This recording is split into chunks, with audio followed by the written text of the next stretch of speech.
Hello, friends. Good afternoon. I hope you all are well.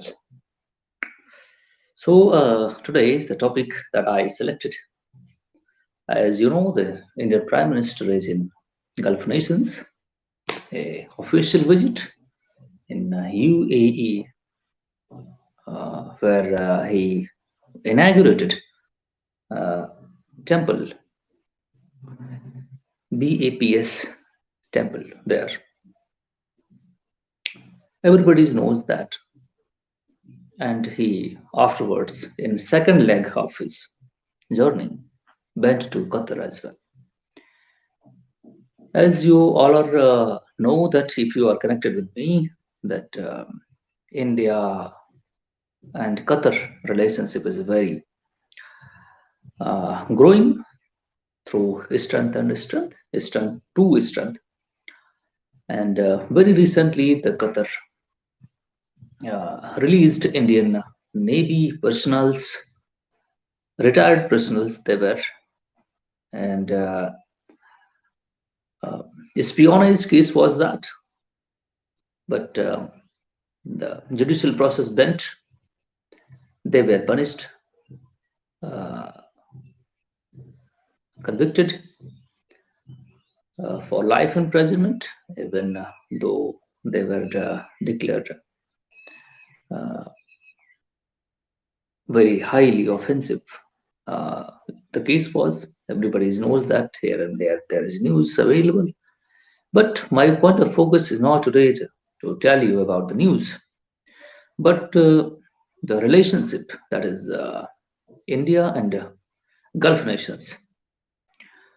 I pointed out some sort of point. I will tell you. I wrote an essay today about this. The Gulf Cooperation Council is there. Arabian nations have combined together, excluding the Yemen, particularly Yemen, because Saudi Arabia and UAE is in conflict with Yemen. Yemen Houthi rebels are being, uh, backed by the Iran and uh, Saudi Arabia. There is a conflict, their own conflict, religious distinction between Shia Sunni kind of disputes. So it is going on since many years.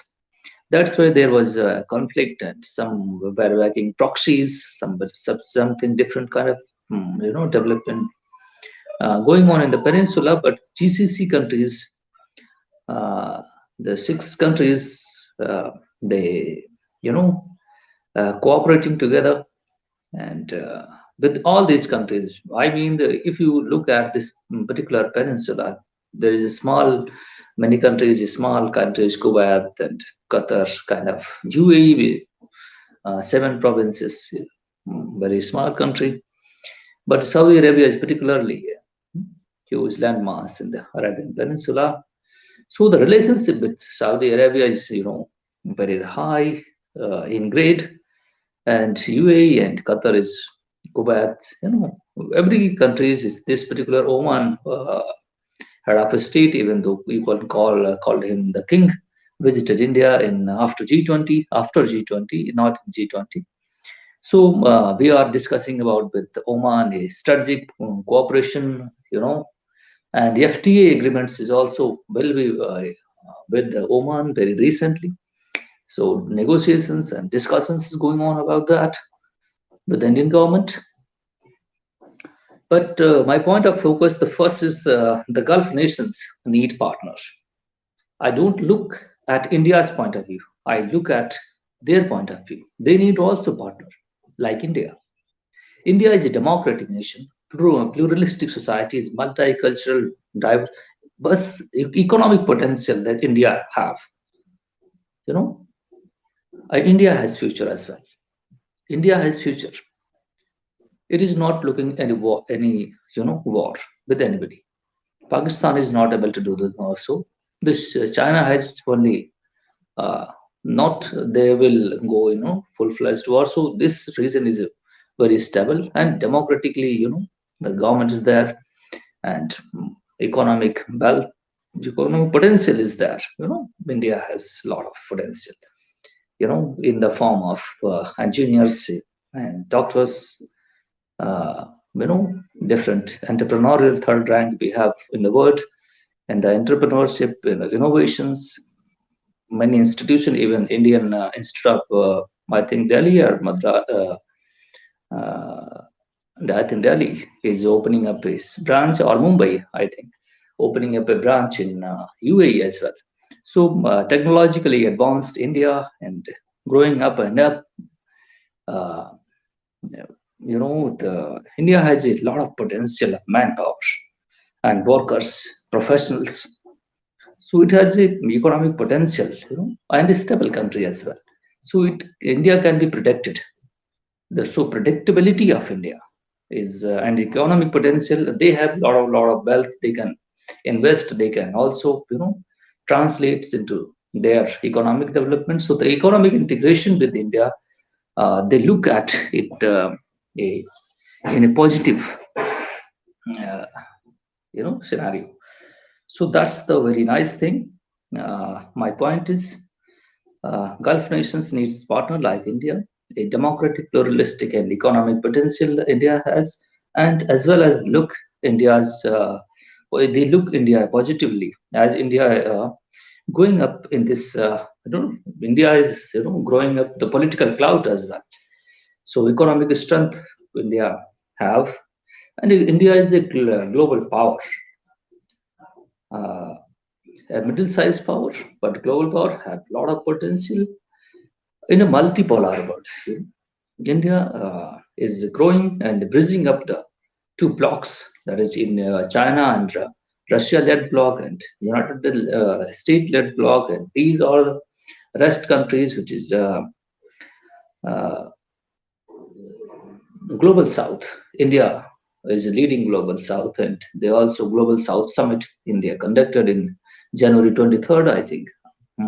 January 23rd was 8th January 2023. India conducted, the global south summit. So India is leading the global south. India has the potential to lead it, and uh, India and Gulf nations were connected in the past 3,000 years, back. So we have a cultural linkages as well. So the trade relationship and investment, technological and science. I told you that Indian Institute of Mumbai is going to open there, and many other countries are also asking for that. We are training their military. Military personals of these countries are being trained in Indian institutions, and military to military engagement, the $300 million. Saudi Arabia signed military armaments with Indian companies. So India is defense startups is booming up, and India will also export their weapons as well for the defense purposes. So everything is going, every day next level. Definitely, the credit goes to the Prime Minister of India today. Indian diaspora is very important.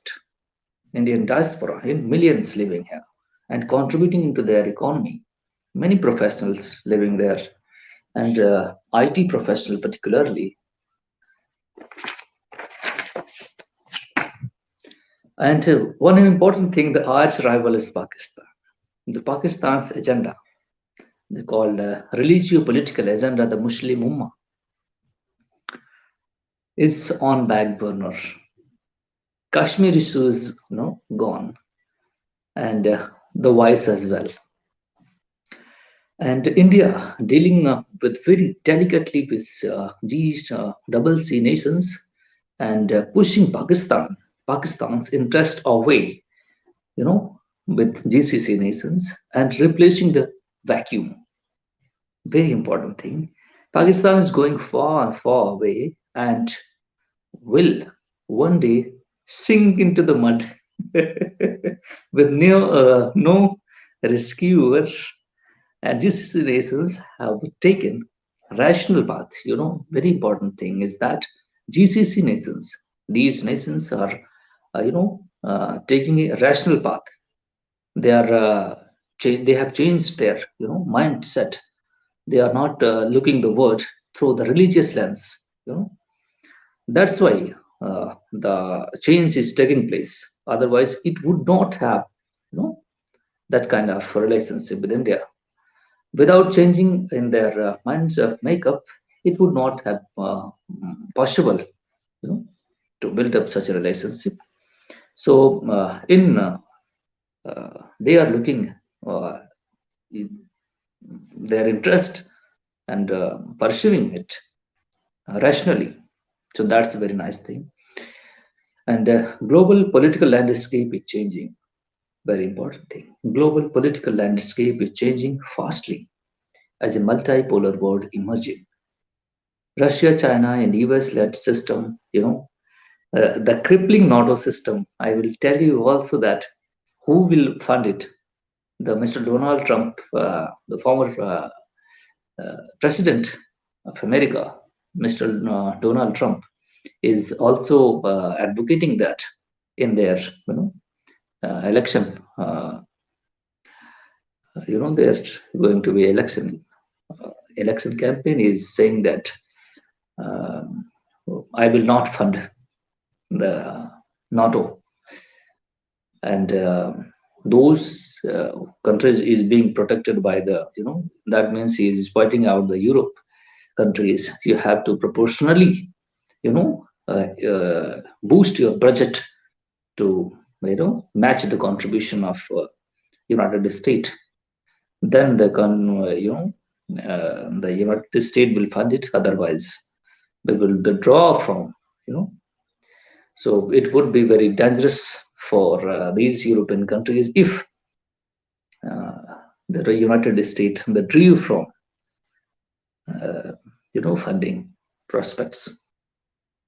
So that is also a development, but NATO-led system is, NATO is the epicenter of Atlantic Ocean, Northern Atlantic Ocean for defense. But the capacity of India is in question. India is bridging these countries or emerging as a leader of global South, but its capacity is being questioned. But I believe that indeed India has middle ground, like bridge between these two blocks. India is well placed itself since its inception. Independence, non-alignment movement means not joining any bloc, and we are friend of the world. Not joining any bloc, that means that we are friend of the world. That is our mottos as well. The Vasudhaiva Kutumbakam, one family. What is a one family? So I told you about what is our thinking, and one stone and many birds are being killed. And particularly the uh, arch rival, I told you the Pakistan in and its agenda, political agenda on Kashmir is on back burner right now. And let's see what will happen in the future. But definitely a bright future we have, and I look it positively. So thank you for watching. Stay tuned. I will share with all the development, contemporary development, and many other aspects as well about the past developments too. So thank you very much for watching, and stay tuned. If you like it, comment and share it with your fellow friends. And thank you very much. Mhm.